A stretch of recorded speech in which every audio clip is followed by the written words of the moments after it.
Come with us now, on a quiet journey. We are floating gently, high above a very special place.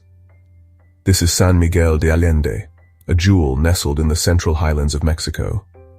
From up here, the world seems to slow down. The morning air is cool and still.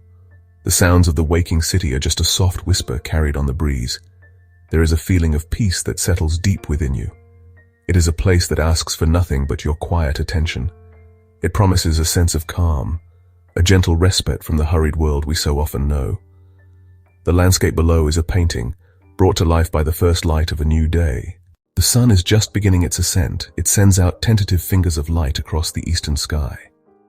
The deep indigo of the night begins to fade, replaced by soft shades of lavender and rose.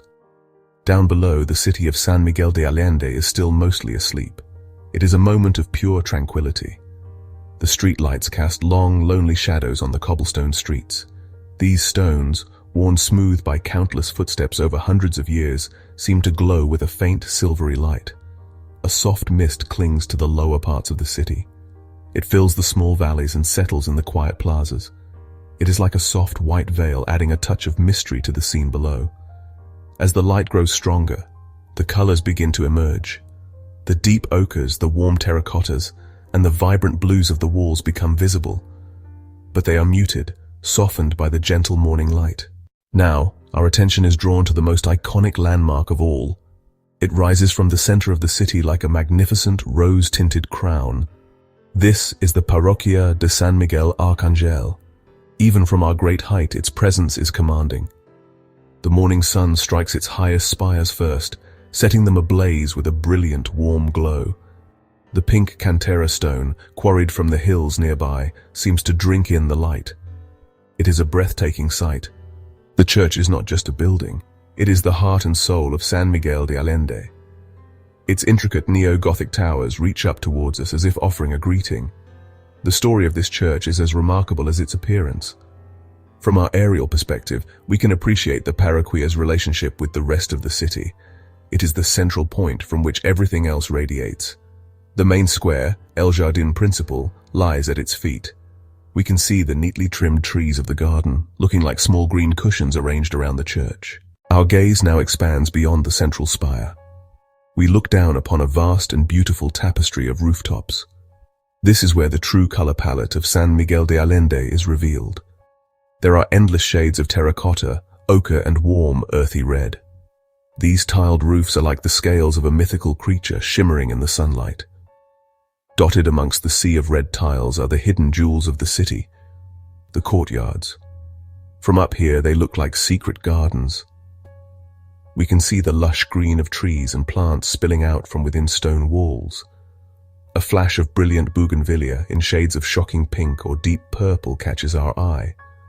The walls of the houses themselves add to this rich tapestry of color. They are painted in bold, confident strokes. We see walls of deep cobalt blue, sunny yellow, and rich, earthy sienna. As we float above, we begin to notice the play of light and shadow. The sun, now higher in the sky, casts sharp, dark shadows in the narrow spaces between the buildings. This contrast makes the colors seem even more intense. Let us turn our attention back to the streets. From our high vantage point, they form an intricate and fascinating labyrinth. They are not laid out in a simple grid. Instead, they twist and turn, rise and fall, following the gentle slopes of the terrain. They are narrow and intimate, designed for pedestrians and horse-drawn carts, not for modern traffic. The surface of these streets is another defining feature. They are paved with cobblestones, known locally as empedrado. These stones are not uniform. They are rounded and irregular, fitted together like a giant rustic puzzle. From the air, they create a wonderful texture, like the skin of an ancient reptile. These stones are witnesses to history. They have felt the tread of Spanish soldiers, silver barons, revolutionaries, and generations of local families. Looking down, we can see how the streets connect the different parts of the city. We see the main thoroughfares, slightly wider than the rest, leading to the central plaza. And we see the tiny alleyways, or callejones, that branch off from them. The streets are also the arteries of the city's life. Even from this height, we can begin to see the first stirrings of activity. A lone figure walks their dog. A delivery truck navigates a tight corner with practiced skill. As the morning progresses, the city truly begins to wake. From our serene position in the sky, we can now observe the people below. They appear as small, moving figures, going about their daily routines. We see them emerging from their homes, their movements unhurried. There is a certain grace to the pace of life here. No one seems to be rushing. Our eyes are drawn to the public spaces, the plazas and the markets. El Jardin Principal, the main garden, is beginning to fill with life. We can see the vendors setting up their stalls, selling newspapers, balloons, and sweet treats. In another part of the city, the Mercado de Artesanías is coming alive. We can see the bright colors of the textiles, the glint of the silver jewelry, and the rich textures of the pottery, even from this distance. The artistic spirit of San Miguel is also visible from above. We might see a plume of smoke rising from a potter's kiln in a hidden courtyard. Or perhaps we can spot a large canvas being moved into a gallery. We also see the importance of community. We see groups of children in their school uniforms, walking together down the narrow streets. We see neighbors stopping to chat over a garden wall. Let us now lift our gaze from the city itself and look towards the surrounding landscape. San Miguel de Allende does not exist in isolation. It is held in the gentle embrace of rolling hills. These hills are an essential part of its identity and its beauty. They form a soft green backdrop to the vibrant colors of the city. In the morning light, their slopes are a mosaic of different shades of green, brown, and gold. The native vegetation, a mix of hardy shrubs, cacti, and grasses, clings to the contours of the land. We can see faint trails winding their way up the slopes. These are paths for hiking and horseback riding, offering breathtaking views of the city and the valley beyond. From our aerial perspective, we can see the relationship between the built environment and the natural world. The city seems to nestle into the landscape rather than imposing itself upon it. As we drift on the wind, we can see the wider landscape stretching out to the horizon. We see the Laja River, a silver ribbon winding its way through the valley. We see the vast expanse of the high desert plateau, the Altiplano, under the immense blue sky. The day has passed in a gentle, dreamlike state. Now the sun begins its slow descent towards the western horizon. The quality of the light changes once again. This is the fabled golden hour, and in San Miguel de Allende, it is a truly magical time.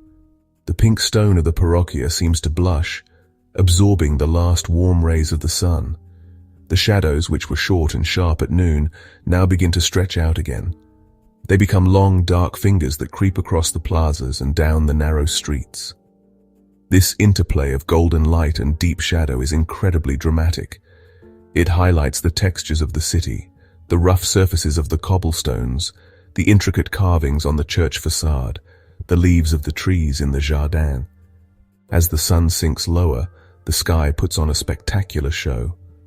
The blue begins to fade, replaced by fiery shades of orange and pink and red. These colors are reflected on the surfaces below, painting the city in hues that are almost unbelievable.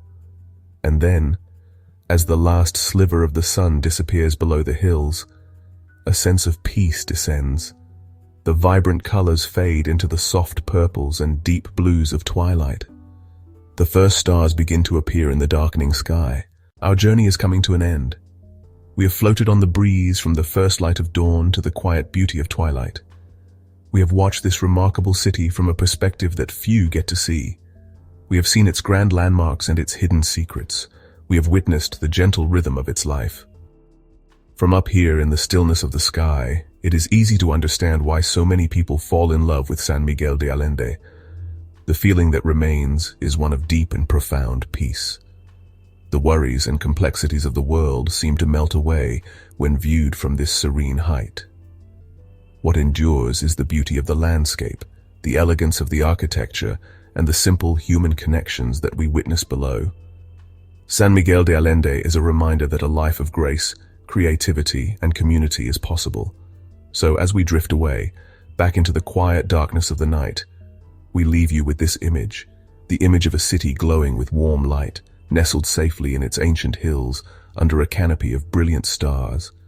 Let this image be a source of peace for you. This is the gift of San Miguel de Allende, a gift of peace, of beauty, and of inspiration, a gentle whisper from the heart of Mexico.